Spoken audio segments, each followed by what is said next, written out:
wala akong makita guys. Sobrang dilim ng daan.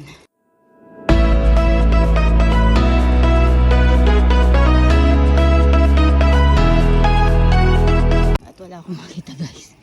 Sobrang dilim ng daan. Ayan. So papasok ako sa trabaho ngayong umaga. And my duty is 4:30 AM. So ito lang kasi guys yung straight fat na malapit sa accommodation. So dito ako dumadaan para mabilis. And yun nga, dire-diretso lang yung daan. So kasi pag dun sa residential, hindi ganun padiretso yung daan. So liko-liko. And then hindi ka makakapag-bisikleta ng mabilis.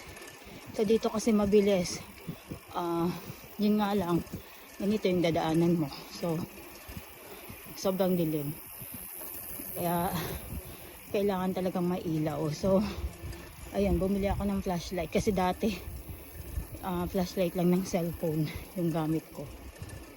So ayun, sobrang dilim. And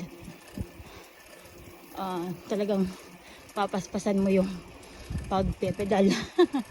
So ayun, malapit na din naman ako sa trabaho.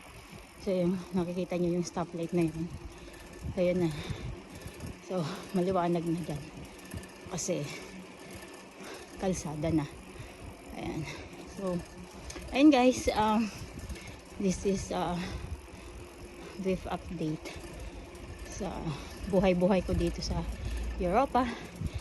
And ayun, see you again in my next video. Have a great day. Good morning. Ayun na, yan ang trabaho ko.